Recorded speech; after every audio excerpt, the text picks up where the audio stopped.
Hi everyone, my name is Sumit. I'm a digital chess coach.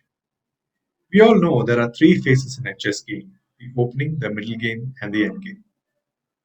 And most of us are guilty of neglecting the third phase of the game, which is the end game, and spend a lot of time learning the chess openings and the opening variations. And it is a big mistake. If you want to improve your game, you have to learn the end game first. So let's get started and see how you can checkmate the lone king with your moves. We have the board set up here, and let's see how to checkmate the black king. First, you have to give a check, h5 check.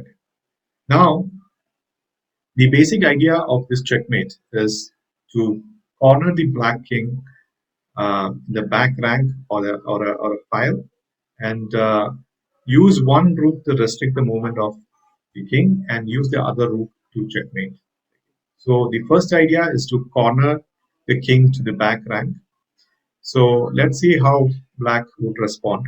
If king is played on e4, for example. Now let's see how to checkmate. Because it will be much easier for white to checkmate now because these three squares are controlled by the white king. So rook a4 check. If king d3, then rook c5, restricting the movement of the king to the c file. Now the only move is king e3, and now rook c3 is checkmate. Let's go back to this position. Now if king f6, the same rook a4 check, and if king g3, see the black king will come towards the rook so that the to prevent the other rook from checking it. So what white has to do is to play a waiting move here, king f1.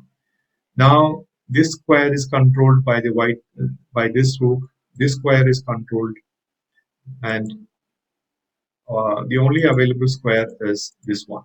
All other squares are controlled by the white rooks, and this square, these two squares are controlled by the white king. So only move is king f1. Now rook h3 check, and it is a checkmate because these three squares are controlled by the white king. Now let's go back again.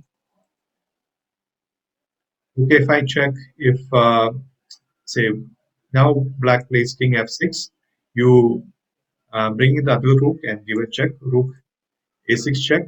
Now black is forced to go back. King g7. Now rook h7 check is not possible because the king is controlling that square. Now bring the rook as far away as possible and create a ladder to checkmate the king. Now this ladder, this is like a ladder check. Now wherever king moves, it is mate into king f7, rook b5, rook b7 check, king e8, and rook a8 checkmate. So this is the basic checkmating pattern. Let's go back one more time. I'll show you. Rook in this position, rook f5 check. If, for example, black plays king d6 in this position, white should check here. And if king c7, he should bring this move rook to this um, d6 square.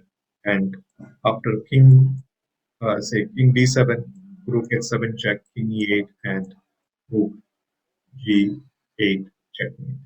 This is a very easy checkmate. You practice it multiple times. It's very easy.